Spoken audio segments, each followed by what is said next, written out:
So this is my favourite season, the home of the chunky knits, although I live in the UK, so chunky knits are pretty much an all year round staple for me. We have loads of new products to get through in this video from all price points to give me that autumnal revive that this so desperately needs today. So we've got products from Bobbi Brown, Westman Atelier, NARS, Rimmel, No. 7, and an absolutely delicious eyeshadow palette from Revolution that I wore yesterday and absolutely love. So if you are new here, hello, my name's Gemma. I'd love it if you click on that subscribe button during this video and come and join the family. If you are a returning viewer, hello to you as well, welcome back. I know by the end of this video I will get some comments on the colour of my nail polish. I never get my nails gelled. I just frankly don't have the time to keep on going and getting them done. And I love this polish and it's super affordable. This is the Ultra HD Snap from Revlon. I have this in so many different colours, but this one is the colour 014 Red and Real, which I think screams autumn. I just think it is so beautiful. And then I've got the Revlon Colour Stay Gel MV Diamond Top Coat over the top. I love this. I've spoken about it on my channel numerous times before. It makes your nails super hard, so they're really strong. It's also got a really shiny finish, so it makes your nails look like you've had gels done when actually you haven't. You saved a bundle. It's got a slightly thicker look to them, so again it looks like gel, but it's not gel, and it makes any polish, regardless of what brand it's from, last forever. I know this is going to last me all week without chipping. I just swear by them both, so let's move on. I've just popped on a little bit of the e.l.f. Lock It Down eyeshadow primer, which I'm still a little bit bewildered as to why everybody isn't raving about it, because it's superb. It doesn't contain a lot of coverage, so if you are wanting to cover over any pigmentation and that's why you use an eyeshadow primer, this one might not be for you. But if you have a lot of crepiness, any texture, any crinkles on the eyelid, this is great and a super affordable product for really plumping that out and smoothing off the eyelid, making it a perfect canvas for your eyeshadow. I just think it's fantastic. Look at the colour story in this beautiful eyeshadow palette from Revolution. This is the Eternal Icon palette. They actually have this in several different colour stories. I think there are either 3 or 4, maybe even 5 to choose from, but this one, the Eternal Icon, spoke to me. Look at the greens, look at the rich, ready toned browns, the neutral shades, the sparkles, this greeny gold. To die for. So we're going to get some of this on. Just, oh, absolutely beautiful. I'm going to go into this shade to begin with, right in the center, to create a little bit more definition in my crease. It's also going to give me that bit of hint of warmth that's going to run through this entire look today and really tie in everything. But we're not going to leave it at that. Of course, I'm going to go into these beautiful greens because they are shouting at me right now. This palette is so beginner friendly. Every single shade is very easy to work with, blends out superbly well. You would not know that these were affordable shadows. They also build up very easily as well. So I'm super impressed with how these apply and how just easy they are. Super easy. So I'm just applying a little bit of this matte greeny shade. It's a really rich goldy green, just to that outer corner and slightly above the crease. And then I'll take the same brush that I used earlier just to buff that in. I love the greeny shades in here, but there are so many other colour options if you're not really into greens, and you can make them as subtle as you want. You don't need to build them up so that they're super vibrant. Just dipping into this goldy tone, and I'm going to pop this on that inner corner of the eye, moving and blending out towards the center because I want quite a nice blend. Just look how gorgeous that is. It is super stunning. And then I'm going to blend it in to the metallic green shade towards the outer edge. So easy to blend up, so you can have a subtle wash of glitter on the eyelid and leave it at that. Or if you want something, you know, slightly more dramatic, just build it up with your fingertip. It's just so super easy. Look at the intensity of that. Now it's been built up a little bit and you don't have to stop there. My usual go-to would be a subtle wash of glitter. I wouldn't generally build it up to this level, but you know, for the purpose of this video, I wanted to share with you what this palette could actually do. Taking a little bit of this rich green metallic and just blending everything together with patting motions. This is such a beautiful tone. It's got a really nice metallic sheen, and again, very, very easy to apply and blend.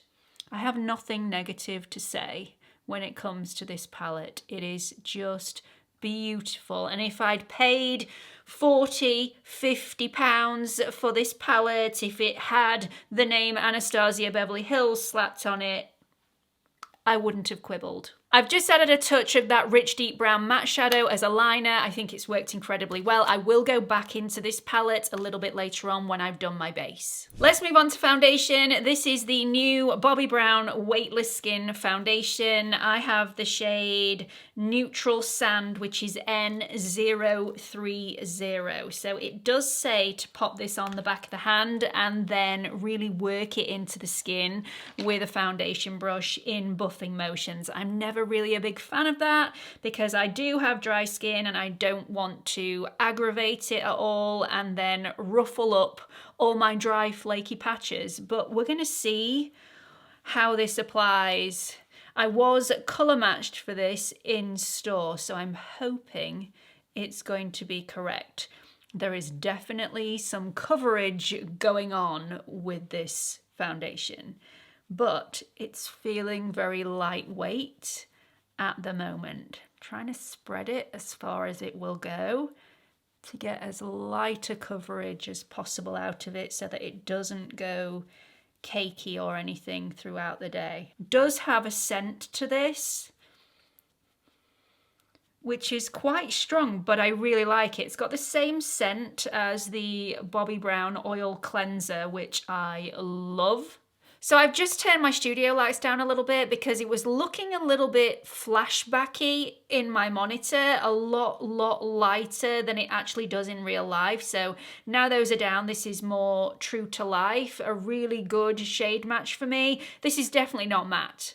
It does say that it's supposed to be a natural matte. I wouldn't say that this was matte at all. Maybe it's the products that I have underneath it, my skincare, but I have had this same skincare on with other matte foundations and the matte foundations have looked more matte than this. So I do think it's very, very skin-like though. I do think it's quite flattering on my skin, although again, doesn't blur out any of my pores.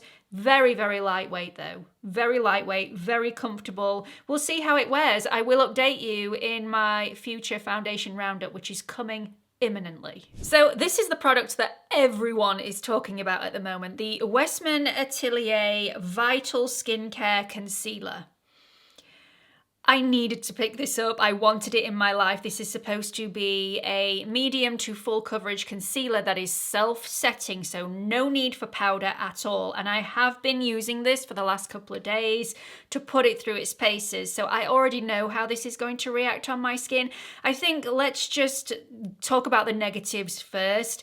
I don't like the shade range. I think the shade range needs improvement. I have 2 shades and I still haven't found my perfect shade. So I really do want a pinky toned light colour underneath my eyes. And really all that you have are neutral shades that go slightly on the yellow side as far as I'm concerned. You also have peachy shades, which I could definitely make work, or warm tones. So there are no real cool tones unless you have a super fair skin. There is one right at the lower end of the spectrum. So we have L2 on the top, L4 on the bottom. I'm going to go in with L4 first.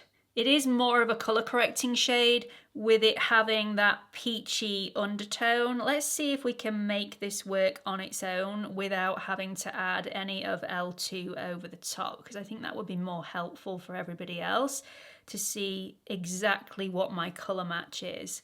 Like I said, I would have preferred to have a pinky undertone, but you gotta go with what you can get. Okay, so I can definitely make that shade work. I do think it does have a slight colour correction ability in there with it having that peach undertone, which I really like. Can you see the difference in the two? No concealer, concealer, so it's definitely impressive. Doesn't have as much coverage as my Natasha Denona High Glam concealer, but it's not as heavy to the touch. It's not as thick a consistency, and it's self-setting.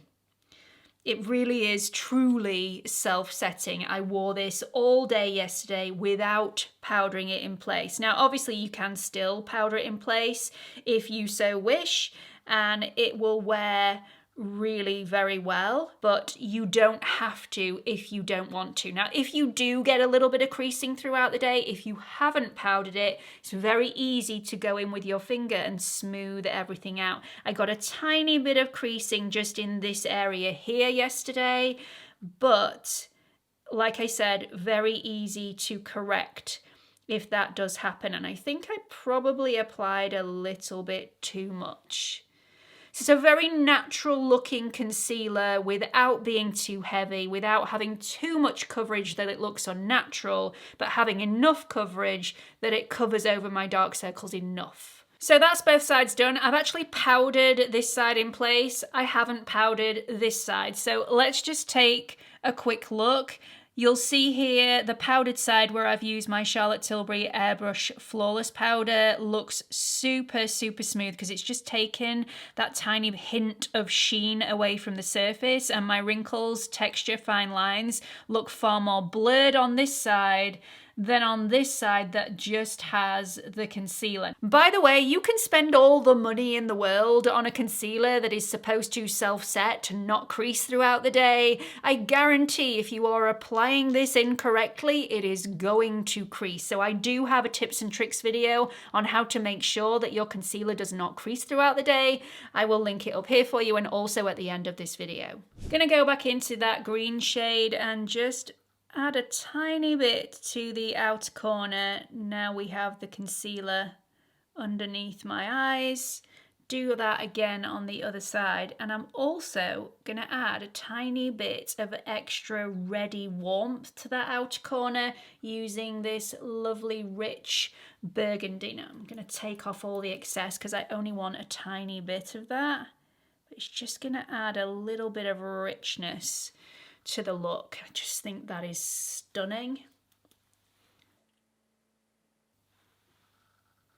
Gorgeous, absolutely beautiful. And then once I've got that green and the ready tone on the outer corner, again, taking this lovely neutral brown with a hint of warmth in there and running that underneath that lower lash line, just to add a lovely shadow. Let's add a little bit of mascara to these lashes. This is the Thrill Seeker Extreme Volume Mascara from Rimmel, and quite frankly, I haven't actually seen this looking nice. There have been a lot of celebrity endorsements of this where I'm assuming they've been paid an absolute fortune and their lashes just don't look very nice. Maybe they've just applied it in a hurry, but I'm really hoping it's gonna look nice on me. So I actually really like this. I wasn't full of confidence having seen all the celebrity endorsements, but in hindsight, thinking about it, celebrities don't tend to do their makeup every single day, so handing somebody a mascara that probably never puts their own mascara on their lashes and telling them to show everybody how easy it is probably isn't the best advert at all for Rimmel. However, I do think this is really easy to apply. It is quite a thick, heavy, creamy consistency product, and because of that, my lashes haven't held 100% of the curl that they had when I'd started to apply this product. I would expect that from any mascara with this weight and this richness to the formula. This is 2 coats of the mascara. It's given me a lot of volume. With that has come a slight bit of clumpiness. I am not averse to a bit of clumpiness. In fact, I actually quite like that look, but if you don't like clumpiness at all, you will only need 1 coat for a more voluminous, more fanned out look. Any more than that, they do start to look a little bit clumpier, but you know, like I said, really like it, really easy to apply. I do like the applicator on this. It's very, very chunky applicator, but easy to use. If you have very short lashes, you may struggle with this because it might be a bit messy with the applicator, the wand being so chunky, but bear that in mind. It's affordable and I really like it. Let's check out this new blush from number 7. This is the Velvet Cloud blush in the shade Coral Kiss. I have used this previously, so this is not a first impressions for me. It's a very hard pressed creamy product, so it's not a wet cream, it's actually quite a dry cream, but once it sets in the face it acts more like a powder blush, so you can really dig in there with your brush right from the get-go. You're not going to over apply the product on the brush because it is so hard pressed in the pan, and then just dab that on. It's a really nice shade. For more autumnal vibes, I would have preferred this to be slightly more rich and warm, more on the orangey side, but it's beautiful all the same. Look how stunning that is. It really does melt into the skin, but again, act more like a powder blush once it's set. I do like to stamp this on. I think it's easier stamping this in place rather than buffing this in place with the texture and the consistency of the product. So you do need the right brush, although you can quite easily apply this with your fingers if you like to apply your products that way. This is a really great product for anybody that wants their blush to be a little bit more versatile and totally beginner friendly. It's not going to frighten you. You can get very subtle washes of color with this, or you can build it up to be more vibrant and punchy. So I think it's beautiful. Again, another product that I think more people should be shouting about, and they're just not. I've just lined my lips in preparation for the brand new NARS Explicit lipsticks. This one is in the shade Indecent 801. Everything in this video I've bought with my own money. Nothing was PR. So I was really intrigued by these. These are supposed to give a satin finish. They're really quite creamy. They should be quite hydrating, which is a definite must for me today. My lips are incredibly dry, so let's have a look. Oh. These feel really expensive, and I mean, they're not cheap. They are definitely not cheap. You wouldn't be able to class these as affordable, but I love that colour. The only time of year when I like to go a little bit deeper with my shades. Usually I'm a neutral girl all the way, but I really like this. And on first application, it showed up a little bit of my dryness. That dryness after 10-15 seconds, no longer there. It's gone. My lips are much bouncier, much more hydrated. So this is definitely a really nourishing lipstick, but it has that opacity of a matte. So that's the finished look, and I just feel like there's something missing and I'm not quite sure what it is. Do let me know in the comment section your thoughts. Hope you've enjoyed this video. A little bit of autumn vibes coming in your direction. I should have put a chunky knit on. I don't know why I didn't. I will do better next time. Please don't forget to like and subscribe before you leave. Hope to see you all in the next one. Bye everyone.